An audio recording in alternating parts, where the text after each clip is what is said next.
So let's now talk about personal development. The first subject is called the seasons. An understanding of the seasons to illustrate the total aspect of life. One of the best ways to illustrate for your children or for anyone life situations is to use the illustration of the seasons. So let's go through it. Here they are, the seasons. Number one, you cannot change the seasons until you get your own planet. Right? You can't change the seasons. They're set. All of this has been set in motion. But here's the next piece of information. You can change yourself. You can't change the seasons, but you can change yourself. Life and business is like the changing seasons. Frank Sinatra sang, life is like the seasons. So now let's quickly go through the seasons. This is a whole study in itself. But I can just give you a little outline here, some ideas, and you can take it from there and use it in whatever manner that would serve you, as well as to serve your own understanding of time, the passing of time. First, learn how to survive the winter. Speaking of life in its simplest aspect, the first key to learn in your life on the spinning planet is to learn how to survive. Now, there's all kinds of winters, right? The winter of the calendar, right? The winter of the actual season. But then there's financial winters and social winters, personal winters. But we understand those because we've all been through them. Barbra Streisand sings, it used to be so natural to talk about forever, but used to be's don't count anymore. They just lay on the floor till we sweep them away. You don't sing me love songs. You don't say you need me. And you don't bring me flowers anymore. A winter song. But we know what those lyrics are about. You know, we've been through those experiences. The winters. Now, here's the key on the winters. Some are long and some are short. Some are easy and some are tough. But they always come right after harvest, right after fall, autumn. So we cannot rearrange the coming of the winters. But here's what we could do. Get stronger, wiser, and better so that we can survive better. And our life will be less eroded by learning to handle the next winter. The next winter of a divorce, the next winter of an illness, the next winter of a death in the family, the next winter of a loss financially, the next winter of a crisis of whatever kind. To be better equipped. So here's the key, to learn the seasons so that you can approach it all in a very intelligent way. For kids, we teach the ant philosophy. The ant philosophy. So for the kids that aren't here, take this home. For the kids that aren't here, the ant philosophy. And here's the little short list on the ant philosophy. Number one, ants never quit. If an ant is headed somewhere and you stop him, he'll start looking for another way. How long will he look? Till he finds it or till he dies. One way or the other, he'll find it. Okay. So that's a good philosophy. Just never quit like an ant. Here's the next part of the ant philosophy. Ants think winter all summer. You got to think negative when it's positive. And not be disillusioned. That's why ants always seem to be in a hurry. Why are they in a hurry? Because they're thinking winter, winter, winter, hurry, hurry, hurry, get going, go, go, go, go. So you must think negative when it's positive. You must think winter when it's summer. Here's some of the best advice. It comes from classic tradition. A great story says, don't build your house on the sand in the summer. Why be given that advice? Because it's easy to get faked out in the summer. Right? Blue sky, fleecy clouds, nice weather, so you build your house on the sand. You say, no, you must not be faked out when it's nice. You must think storm in the summer and not get faked out. And if you think storm, now you'll look for a rock on which to build your house. Now you're going to be safe. So you can't think nice when it's nice. You've got to think storm when it's nice. And if you haven't been through one of those storms, you've got to find somebody and say, have you been through one of those storms? Scare me to death, if you will, please, so I will not be faked out here, and I will keep searching, right? Not to quickly build on the sand, because it's nice, but to build on a rock, because it's not always going to be like this. The seasons are going to come and change. And if you're not educated to that degree, now you suffer a great loss. So, the ant thinks winter in the summer. Now here's the next philosophy. I'm sure the ant thinks summer in the winter. The time to think positive is when it's negative. Why? Because the negative won't last long. How long is the winter? Isn't that long? So the ant thinks summer in the winter. This won't last long. We'll soon be out of here. Just hang on. It's not going to take that long. How long is the night? It's only a few hours. Come on. There's never been a double night. Couldn't you make it a few more hours? And the story says, yes, the night just can't last for. Sometimes it seems like it's going to last forever. And when you have insomnia, right, it seems like the night will never pass. But I'm telling you, sure enough, it will pass. So, learn to think day when it's night. And then you must learn to think night when it's day. An old prophet said, work while it's day, work while it's day, because the night's coming. Right? This was before Thomas Edison and the light. You've got to work when it's day, because the night comes when you can't work. Of course, now we can work day and night, but back then, you couldn't work when the night came, so you had to get it going, get it in, before the night came. So, this is a good idea now. Learn to think negative when it's positive. Learn to think storm when there is no storm. Learn to think winter in the summer. But then we must learn to think summer in the winter. We can make it through a few more hours, right? A few more days. It won't be that long. Hang in here. The spring will surely come. Okay. So the winters of life, learn to express those to other people, help them understand that as well as to try to understand it yourself. Now here's the next season, the spring. Spring is called opportunity. Not a guarantee. It's guaranteed the spring will come, but it's not a guarantee of a harvest. Here's the key. You must do something with the spring. Take advantage of the spring. Read every book you can get your hands on what to do with the springs of your life. Take advantage of the day, because the day follows the night. It's an opportunity now to turn things around. It's an opportunity to have a better one than the last one. It's an opportunity for a new beginning, a new spring, a new day, a new beginning. In business, we learn to create an artificial spring. Because in an industrialized society, right, it seems like, the seasons just don't mean that much. When you're a farmer out there, they mean everything. But when you're not, working on the line, whatever. So sometimes you got to create an artificial spring. We're going to take the next 90 days and we're really going to pour it on. Like if you're in sales, the next 90 days I'm going to make every contact possible. You just create an artificial spring. Next 30 days, next 90 days. Right? Bargain with your family. Say, look, I know we were going to do some things the next 90 days, but if you'll postpone those for me, I'll really pay back because I want to use this now as a springtime to go for it, go for it, go for it. So spring is the chance to take advantage of another opportunity. Now, here's what you must do in the spring. It's a very short season usually. You must hurry. You wouldn't ask a farmer to go bowling in the spring. He hasn't got time. Why? The season is too short. The planting season is too short. You've got to get it done fairly quickly.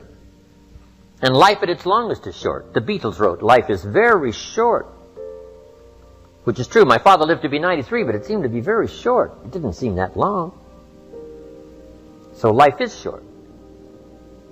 For John Lennon, it was extra short. For Michael Landon, life was extra short. For my mentor, died at age 49, that's extra short. But life at the longest is short. So you must learn to appreciate opportunity and take advantage of it while it's day, while it's time. Now we call spring a window of opportunity. If you have a chance to talk to someone, the window's open. It may not stay long, so take advantage. Don't hesitate. Meet a new friend. Talk to somebody while the window's open. Now here's the season for everybody to understand because it is so applicable to our life, and that's the season of summer. Two things we must do in the summer: nourish our values and protect. Nourish like a mother, protect like a father.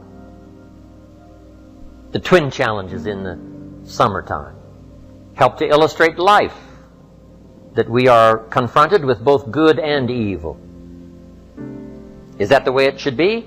You got to ask somebody a little higher up than me. We could get into probably a pretty great debate. Would there be good without evil?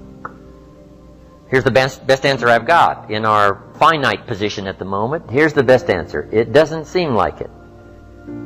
It seems like it takes the contrast to make a scenario, to make an adventure. Now remember, we didn't set it up, so. But here's what seems to be the setup. Opposites in conflict. That seems to be the setup for a human adventure. One contesting against the other, vying for the territory. Would there be light without darkness? We probably wouldn't call it light. What gives us the value of one is the contrast of the other.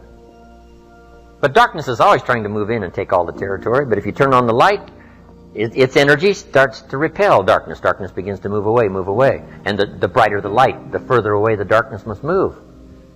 If you walk into a dark room and turn on the light, the darkness is what? Gone. But here's the point to remember, not very far. The darkness seems to be, yes, it's gone, but it's waiting for its chance. That if light loses its energy, darkness has a chance now to move back in.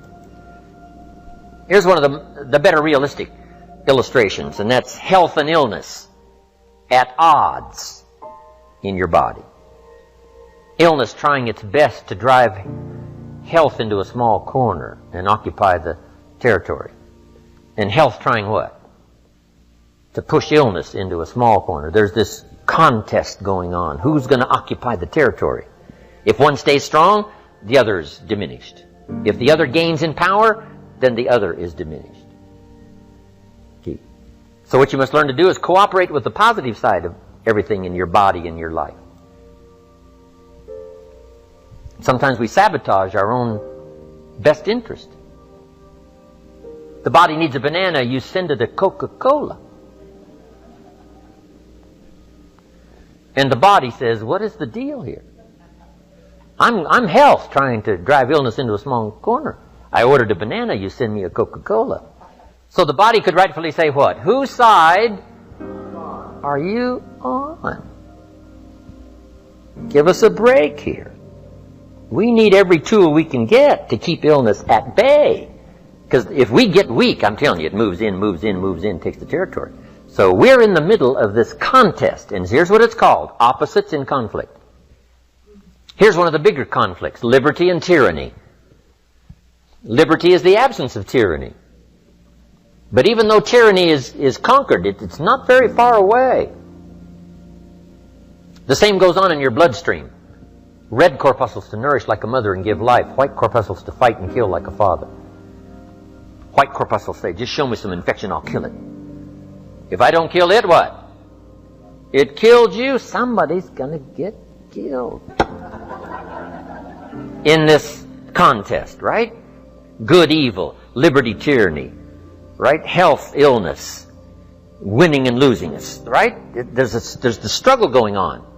But here's the key. It's the only way, it seems, it's the only way to create a human adventure. It doesn't seem to be any other way, currently. Currently. Now some speak of a new heaven and a new earth, and maybe the whole arrangement will be different.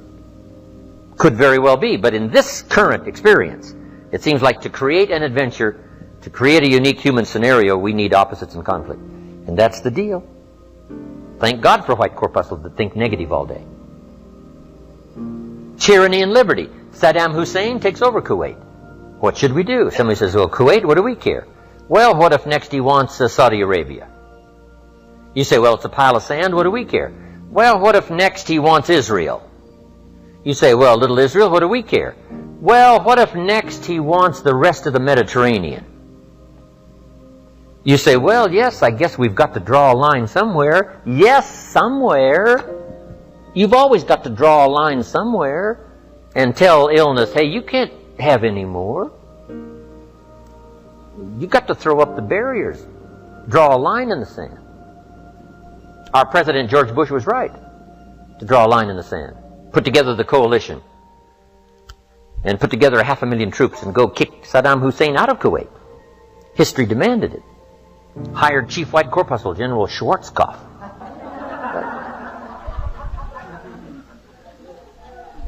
I met the general a couple of times.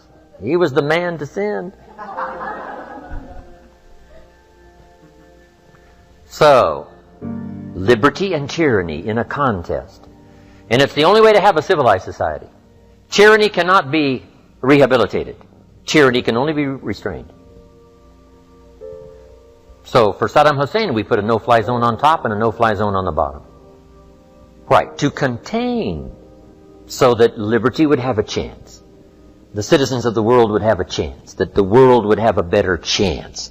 And we've got to fight these skirmishes. We've been fighting them forever. We've got to fight them forever. Whether they're inside your own body or whether they're in politics, no matter where they are. We must play this game. We must fight this game. But here's what it creates. A great adventure. Let me give you the ultimate now. Could you win if you couldn't lose?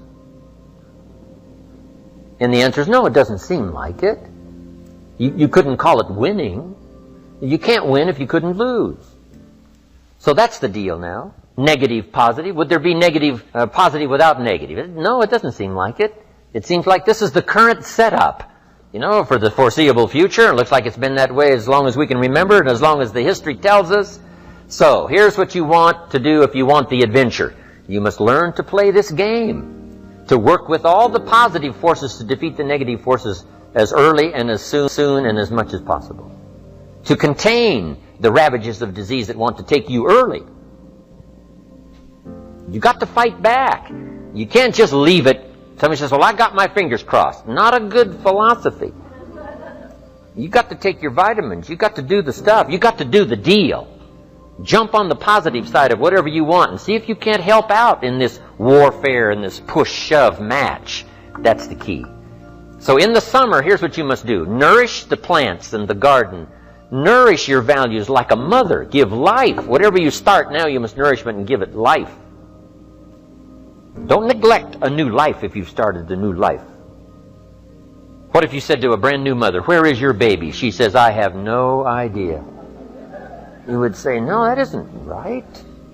If you start a new life, you must care for it. You must protect it. You must give it life, give it nourishment. Now here's the other part. You must protect it like a father. That's why the old wise man said, we must learn to love and hate. So underline that. You must learn to love and hate. And the illustration he used was, you must learn to love good and hate evil. To deal with the weeds in your garden, you've got to hate weeds. You've got to hate them enough to what? Kill them. You can't say, well, poor weeds. Say, no, this ain't the deal, poor weeds. Don't go soft on this stuff now. You've got to hate evil. You've got to hate the weeds that are out to destroy your garden and rob your children of the nourishment they deserve. So, here's the deal. Love like a mother, hate like a father. And here's the rest of it. Give life like a mother and take life like a father. You've got to take the life of the weeds or they will take the life of your garden. Somebody's going to get killed. Remember? So you must be like a father. Any father would say to whatever threatens his family, take 3 more steps toward this family, you'll cease to exist. I'm father. I kill. So send out the warnings. Send out the signals. Both mother and father reside here. Mother nourishes and father gives protection. And yes, it's possible to love like a father and hate like a mother, just so you get both done. In fact, nothing more dangerous than an angry mother, especially in the animal kingdom. Mess with Mama Bear's cubs, if you're a threat to her cubs, she'll kill you. That's that female mother instinct. Kill first, talk later. Okay, you got that now? This is good advice. We're going to learn in communication shortly. You've got to learn to put love and hate in the same sentence, because it's vitally important. Sometimes you must say to your children what? I love you, but I hate what's going on. They got to know what you love and what you hate. You don't hate them, but you hate what's going on.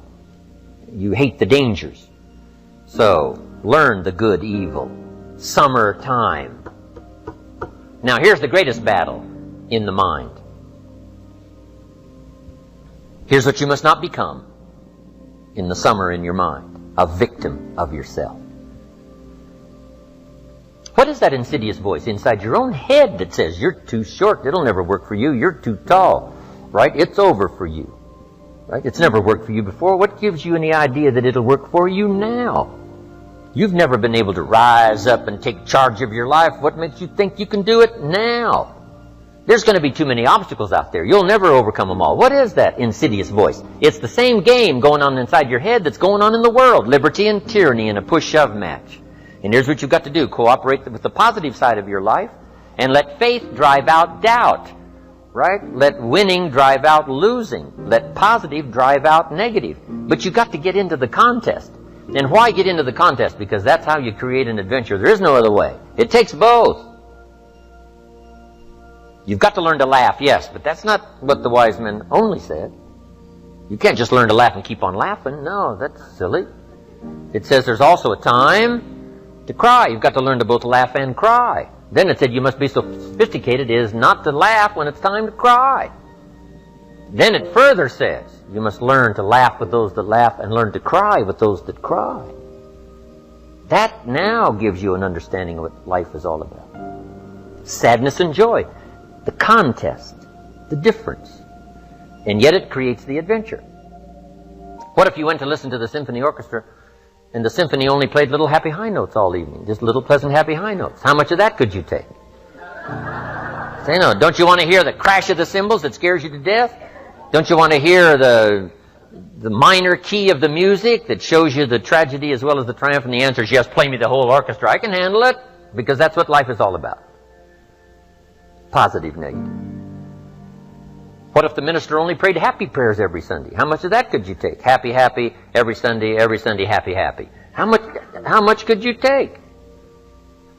Who's going to pray angry prayers? Who's going to pray frustrated prayers? Who's going to weep in public for the lost children?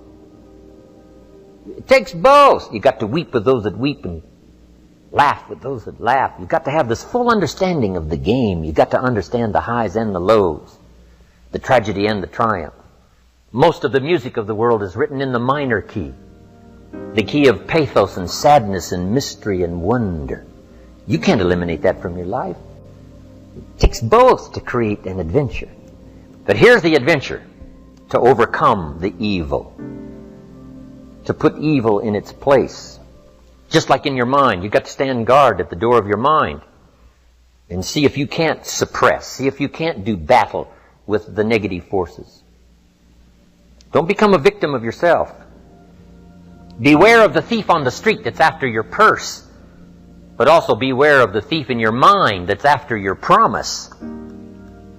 And see if you can't engage in this mental contest and win the day. That's the summer. Now here's one more season, and that's the season of harvest.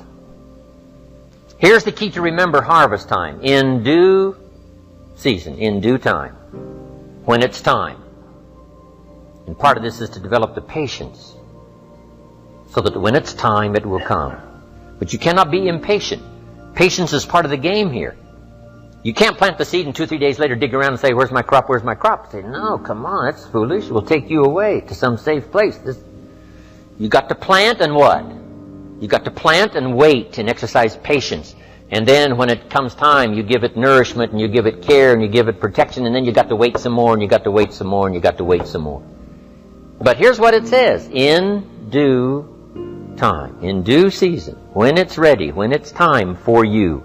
Whatever it is, financially, socially, personally, economically, whatever the time, when it's time, your harvest will come. The old wise man said what? Run the race, and the prize will be yours if you don't faint. And sometimes, in the summer, it's easy when the sun is hot to faint, to spend less time. But if you faint not, if you're there ready after this activity of summer, do the summer work. Just make the little note. Do the work of summer. Nourishing, protecting. Whether it's family, whether it's business, the work of summer. Now, the harvest.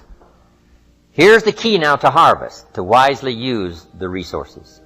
When your harvest comes, now, you can't blow it all. You can't spend it all. You can't live it all up. Remember the two parts to life. One, the full development of all your potential. Second, the wise use of all your resources. Tomorrow, one of our major subjects is going to be the management of time. Time management. If we have time, we'll go through that. As I said, I'm going to cover procrastination, but I've decided to put that off till tomorrow. The management now of your resources when they come. An ancient story says they took the 7 years of plenty and they didn't live it all up. Make the note. You must take the 7 years of plenty and not live it all up. What did they do? They used the 7 years of plenty to get ready for the next 7 years of famine. The first 7 to prepare for the next 7. We'll talk more about that tomorrow under financial independence. So the subject of the seasons, so vital, so important. Such a great illustration to almost every life situation you can think of. It'll help your kids, it'll help your business, it'll help your management people, your sales people. Everybody. This could be one of our best seasons in terms of the world. The turning of the century. Everybody's thinking about the year 2000. A new century, a new millennium, a new beginning, a new chance, a new opportunity for world cooperation, national, international cooperation. What can we do to play our small part in the whole wide-ranging scheme of things? It's good that everybody's thinking about this. This could be a new time, a new chance, a new opportunity. Right? Yes, we've blown it in the past. We've messed it up in the past. But maybe, just maybe, this time, there's enough technology and enough sanity and enough spirit and enough righteousness and enough rightness, enough stuff to make this, the opening years of the next centuries, some of the most promising years in the last 6,000. Wow.